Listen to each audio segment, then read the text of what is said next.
Hydrometer को मापने के लिए प्रयोग किया जाता है। हाइड्रोमीटर एक ऐसा उपकरण है जिसका उपयोग तरल पदार्थों के विशिष्ट गुरुत्व या सापेक्ष घनत्व को मापने के लिए किया जाता है। वह तरल के घनत्व का अनुपात पानी के घनत्व तक है। द्रवों का घनत्व मापने के लिए किस उपकरण का प्रयोग किया जाता है? द्रव घनत्वमापी या उत्प्लाव घनत्वमापी या हाइड्रोमीटर वह यंत्र है जिसके बिना किसी गणना के द्रवों का घनत्व पढ़े जा सकते हैं।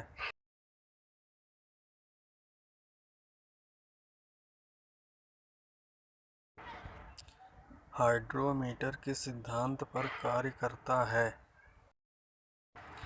हाइड्रोमीटर आर्किमिडीज के सिद्धांत पर काम करता है।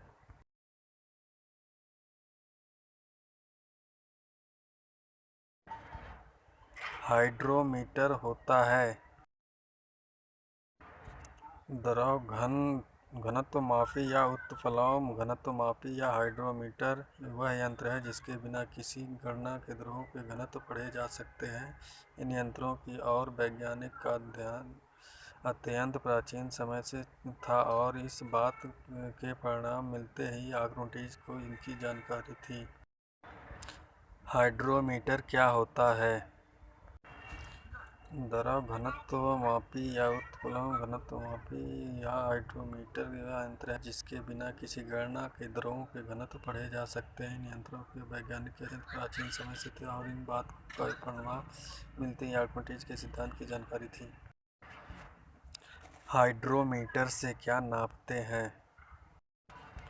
वायुमंडल की आर्द्रता नापने के साधनों को आर्द्रतामापी कहते हैं।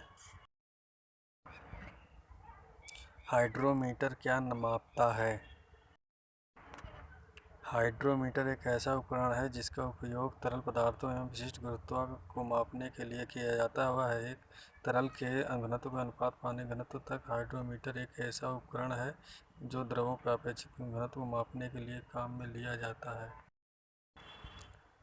आर्द्रता का क्या मतलब होता है? वायुमंडल में विद्यमान अदृश्य जलवाष्प की मात्रा आर्द्रता कहलाती है। बैटरी की ग्रेविटी कितनी होती है? जानकारों की सलाह है कि बैटरी को 0 से 100 तक चार्ज करनी चाहिए। लिथियम आयरन बैटरी को 40 से 80% के बीच चार्ज करके रखना चाहिए। सबसे बढ़िया होगा अगर उसके चार्ज को आप 20% से कम ही ना होने दें। बैटरी में कौन सा एसिड डाला जाता है? सल्फ्यूरिक एसिड एक जलीय इलेक्ट्रॉनिक है जिसका उपयोग बैटरी लेड एसिड बैटरी में किया जाता है। सल्फ्यूरिक या सल्फ्यूरिक एसिड को रासायनिक रूप से साफ करके शुद्ध पानी में से पतला किया जाता है ताकि एसिड वजन में लगभग 37% एकाग्रता प्राप्त हो सके। बैटरी की ग्रेविटी कैसे बढ़ाएं? बैटरी को 100% से सीधे जानकर शून्य तक पर ख़त्म करने से बेहतर है कि आप उसमें 50% डिस्चार्ज होने दें। उसे 30 से 85 के बीच ही क्रम बनाए रखें। ऐसा करने से आपके बैटरी की डिस्चार्ज साइकिल की 3 गुनी बढ़ जाएगी। निम्न सिद्धांत इस्तेमाल बैटरी मैनेज सेटिंग से करता है। डिस्चार्ज किए गए लेड एसिड बैटरी की प्लेटों पर क्या जमा हो सकता है? डिस्चार्ज शुरू करने पर नकारात्मक प्लेट में झंझार लेड आयनों में आस्कीकृत हो जाता है क्योंकि यह हमेशा इलेक्ट्रोलाइट सल्फ्यूरिक एसिड के संपर्क में रहता है। यह लेड सल्फेट में पर जाता है। उत्तरार्ध नकारात्मक प्लेटों के छिद्रों की सतह में दरारें पर एक सफ़ेद सामग्री के रूप में जम जाता है। नींबू में कौन सा अम्ल होता है? सिट्रिक अम्ल एक दुर्बल अकार्बनिक अम्ल है। नींबू, संतरे और अनेक खट्टे फलों में सिट्रिक अम्ल और इसके लवण पाए जाते हैं। लेड एसिड सेल का आंतरिक प्रतिरोधक कितना होता है? छः लेड एसिड संचालक सेलों के जिनमें प्रत्येक विद्युत वाहक बल V2 तथा आंतरिक प्रतिरोधक क्षमता ओमेगा है। अन्य संयोजन और बैटरी की बनाई जाती है।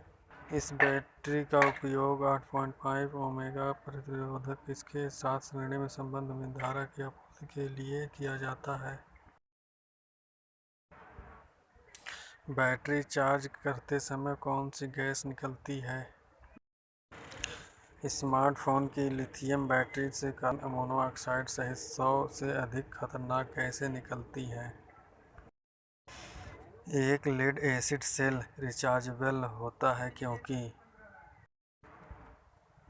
यह अब तक बनाई गई पहली प्रकार की रिचार्जेबल बैटरी है। बाद के प्रकार की रिचार्जेबल बैटरी की तुलना में लीड एसिड बैटरी में सबसे कम ऊर्जा घनत्व होता है। इसके बावजूद उच्च विद्युत धाराओं की आपूर्ति करने की इसकी क्षमता का अर्थ है कोशिकाओं के अपेक्षाकृत बड़ा शक्ति से भार अनुपात होता है।